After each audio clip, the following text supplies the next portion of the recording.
Olá, galera! Professora Tabita, junto aqui com o nosso intérprete Vitor, certo?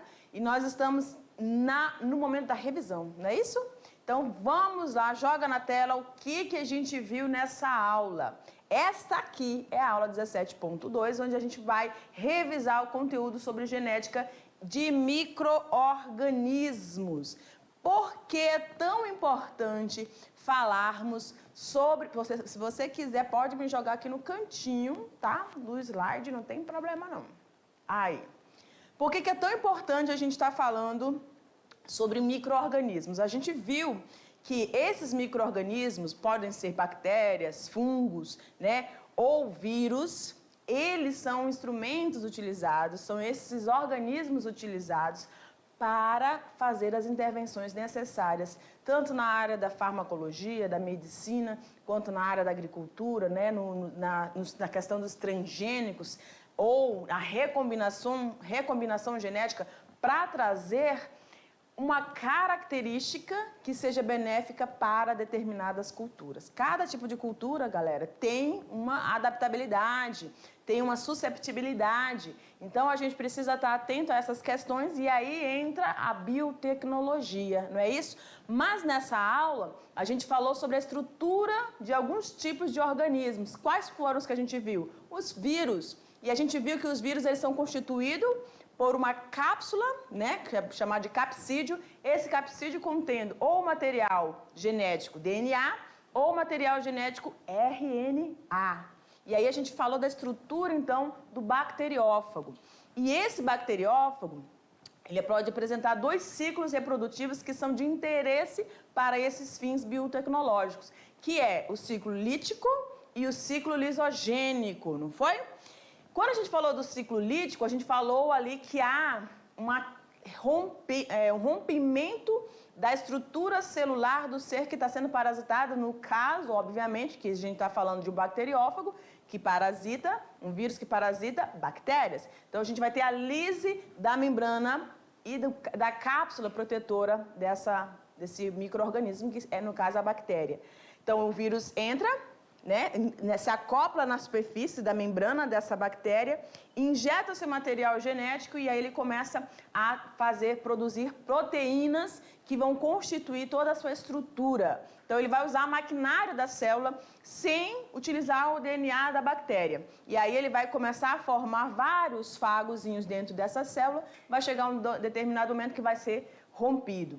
E aí a gente falou também do fago do tipo lambda, que vai ser utilizado nos dois ciclos. Um vai ter a lise celular e o outro que é chamado de ciclo lisogênico, onde você vai ter o material genético do vírus se conectando ou fazendo a recombinação com o material genético da bactéria. E aí essa bactéria, ao se reproduzir, né, ela vai gerar novos descendentes, mas que vão ter características do DNA bacteriano e DNA viral. Certinho? Nós falamos também sobre a questão de utilização de um grupo de bactérias, as agrobactérias, né, que são utilizadas para poder inserir uma informação genética que é importante para ir para determinados cultivos. Galera, e essa foi a nossa aula, tá? E aí a gente vai ficar então com a nossa atividade, a gente dá um tempinho agora e eu te espero já já. Fique ligado.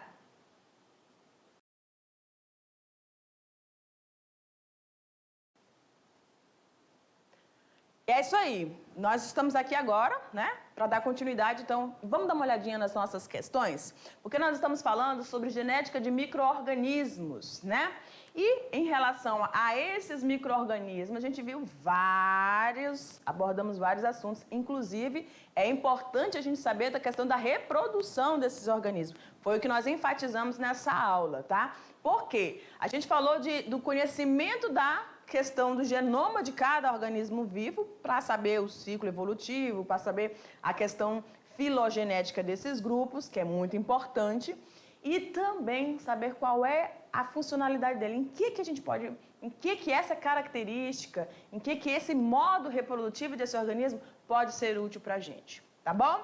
Vamos jogar na tela lá, questão de número 1. Então, olha lá, a gente vai observar a figura e assinalar a alternativa correta, ok? Então, observe que aqui a gente tem uma bactéria. Deixa eu ver se a canetinha tá ok. Beleza. Aqui, ó, a bactéria, certo? E aqui o vírus bacteriófago, certo? Só que a gente tem ciclo 1, ciclo 2. Essa bactéria está sendo parasitada por um bacteriófago, ok. E aí, num ciclo, você tem trechozinho do material genético se acoplando ao material genético da bactéria. No outro, você tem a formação das estruturas desse vírus ocorrendo a lise e liberação dos novos fagos, tá bom? Então, vamos prestar atenção nas alternativas. Letra A, no ciclo lítico, representado em 1 em 2, a célula hospedeira sofre lise celular. Galera, vamos lá olhar. Ciclo lisogênico. Não ocorre lise. Ciclo lítico, ocorre a lise. Tá aqui. Então, no 1 eu tenho o ciclo lítico. No 2, lisogênico. Tá? Então, olha o que a questão está pedindo lá. Ciclo lítico representado em 2, não é ciclo lítico em 2, é lisogênico, passando para B. A figura representa o ciclo lítico e lisogênico do fago lambda, respectivamente. Ok, ela representa o ciclo lítico e lisogênico tranquilo, mas não é do lambda, e sim do bacteriófago, aquele que tem as estruturas, como se fossem perninhas, né? C, a figura demonstra o ciclo de vida da bactéria. Não, ela está mostrando a forma de reprodução, de introdução de material genético do vírus bacteriófago.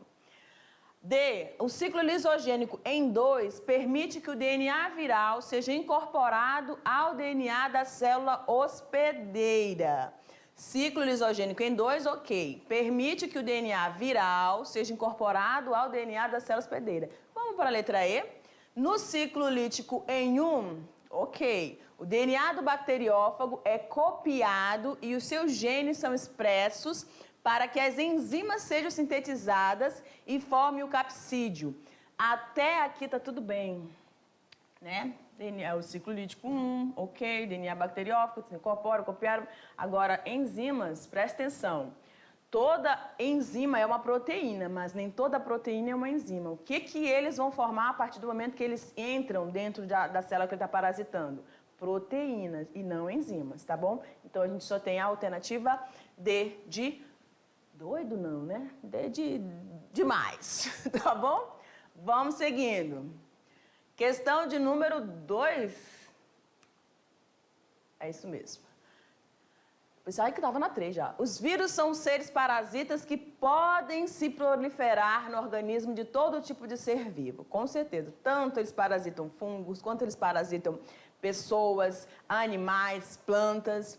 Sua estrutura revela muito de seu comportamento reprodutivo. Esquematize todas as estruturas que compõem um vírus parasita de bactérias. E aí a gente já colocou aí esse esqueminha para vocês. Então você poderia fazer... Os vírus têm vários tipos de formatos, né? Mas a estrutura geral, né, que todos vão ter é essa formação do capsídeo, tá? Onde você tem dentro dele o material genético que pode ser de DNA ou RNA. Professora, quando ele é de RNA, ele é chamado de retrovírus. E quando ele é um retrovírus, ele vai ter uma enzima chamada de transcriptase reversa, que vai, quando ele entra no organismo que ele está parasitando, ela já faz a transcrição aí de RNA para DNA. Nesse caso dos vírus, retrovírus, tá bom? Aí eles vão ter aí a estrutura do pescoço, a bainha, e aqui, ó, no caso do bacteriófago, você vai ter as fibras da cauda, tá bom? Se fosse só um fago, seria só o capsídeo com essa estrutura aqui, tá bom? Que fosse o lambda, né? Vamos seguindo?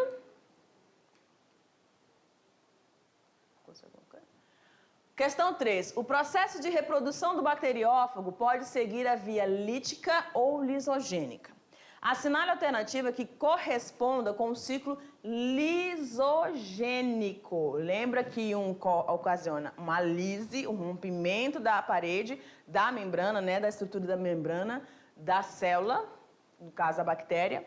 E no outro você tem a incorporação do material genético viral ao material genético da bactéria. Presta atenção. Letra A. Então, nesse ciclo lisogênico, ele se completa a completa destruição do hospedeiro? Lisogênico não, mas o lítico sim, né? B. Integridade da célula hospedeira. Será que tem alguma coisa a ver com o que a professora acabou de falar? Então, vamos ver aqui. Inércia do parasita ou patógeno. Não, o parasita não fica inerte, ou seja, não fica imobilizado, não. Ele está ali ativo ainda. D. Estado de latência, ou seja, o estado de paralisação. Também não, né? E E. Processo de reprodução independente. Não é independente porque ele está utilizando, né, o material genético ali, no caso do ciclo lisogênico, incorporado, seu material genético viral está incorporado ao material genético de um outro ser, que no caso é a bactéria. Então, só temos a opção B, de bom, integridade da célula hospedeira, tá bom? Não ocorre lise ou rompimento, tá? Por que ocorre esse rompimento no caso do ciclo lítico? Porque vários fagozinhos que agora foram produzidos dentro dessa bactéria começam a acumular tantos que eles rompem, tá? Eles vão crescer e vão aumentar em quantidade, rompendo essa célula. Ok. Se liga então aí. As bactérias geralmente apresentam reprodução assexuada. E quando a gente fala de reprodução assexuada nesses organismos unicelulares, né, professora? No caso, procariontes unicelulares, a gente está falando de reprodução, então a gente tem um processo de divisão celular. Qual é mesmo esse processo de divisão celular? Mitose, né? De vez em quando eu vou colocar algumas outras questões que a gente já trabalhou, tá bom? Porém, possuem algumas formas de recombinar os seus genes. Este processo de troca de informação genética em bactérias é importante para o processo evolutivo e de variabilidade genética. Em certas situações reprodutivas, as bactérias estabelecem uma conexão, elas vão estabelecer uma conexão com outra por meio de pontes. A forma reprodutiva que permite essa recombinação. Olha aqui para mim. Vamos lá. A gente disse que as moneras, né, no grupo das moneras, onde a gente tem as bactérias, que são organismos unicelulares, ele deu zoom, ele é ótimo, ele é uma benção para você. O que vai acontecer? Eu vou ter, então, 3 processos: cisparidade ou bipartição. Eu tenho uma bactéria, como ela duplica o seu material genético, e há rompimento, né, a duplicação do seu citoplasma. Então, vou formar 2 novas bactérias, cisparidade ou bipartição. A gente falou também que existe o processo de transformação. Qual é essa transformação? Quando a bactéria incorpora qualquer estrutura, né, de material genético aí de um outro organismo que se rompeu, sofreu autofagia, sofreu autólise, não sei o que aconteceu, mas está lá, morreu o animal, só está a partezinha, um trechozinho do seu material genético. Aí ela incorpora, chamada de transformação, ou seja, ela vai ter uma característica genética a mais. Vai dar variabilidade. E a outra que a gente falou foi a transformação. Agora joga lá na tela. Já te falei. Então, vamos lá as opções. Olha lá. Transformação é aquela transformação no final da semana que você vai lá e dá uma mudada, uma visuada no seu guarda-roupa e aí faz uma mudança no cabelo, faz aquela maquiagem. Não, né, galera? Não. Essa transformação aí é quando, tá? Você tem essa incorporação desse material genético, ok? Agora olha lá, B. Metamorfose, sim, a gente tem metamorfose nas classes insecta, especificamente com as borboletas. Você tem também convertebrados, no caso de anfíbios, que eles passam por essa metamorfose, né? Tem a forma do girino, aí vai aquela fase onde ele vai regredir aquela cauda, vai ser absorvida, ele vai começar a ocupar o ambiente terrestre quando ele se torna um anfíbio adulto. Mas não é isso. Conjugação. Aí a gente lembra aqueles ambientes, né? Aquelas residenciais, que é um pertinho do outro. Já viu? Os conjugados? Pois é, então fica com ela na mente aí. Tradução e transdução. Presta atenção, tradução e transcrição, no caso, seria, né? Tá aí, transdução só para confundir a sua mente mesmo. A gente tem dois processos, que é a transcrição e a tradução. Tradução é quando eu tenho a síntese de proteína. E a transcrição é quando eu tenho a síntese do RNA mensageiro, que a gente já viu nas aulas anteriores. Mas a gente joga aí para ver se você realmente está afiado no assunto. Agora, qual é a alternativa que a gente tem quando as duas bactérias elas se aproximam devido ao peeling de uma, que é a da doadora, ela aproxima como se fosse um abraço.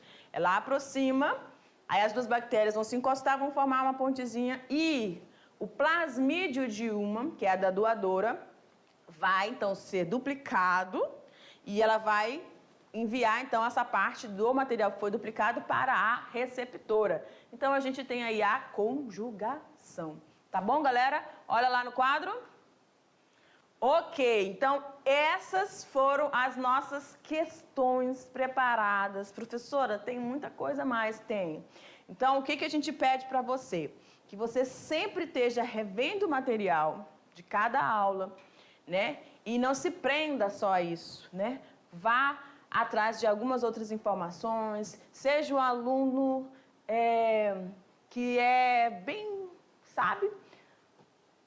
Eclético não, né? Não vou dizer isso não, mas não seja um aluno que não fique só esperando. Seja aquele aluno que é ousado, tá bom? Para que você consiga, com certeza, alçar voos muito mais altos do que até você mesmo imagina. Certinho? Galera, então a gente vai ficando por aqui. E aí a gente vai, obviamente, aguardar você na nossa próxima aula. Que próxima aula, prof? A gente está finalizando, galera, presta atenção. Finalizando a unidade 1. Eu espero que até aqui você tenha feito um percurso para lá de ótimo, para lá de excelente, tá bom? Eu, juntamente com o Vitor, estamos aqui para, junto com você, construir todos esses conhecimentos, essas informações, tá bom? Mas, agora, a gente vai passar, então, para a próxima aula, que vai fazer a nossa revisão dessa unidade.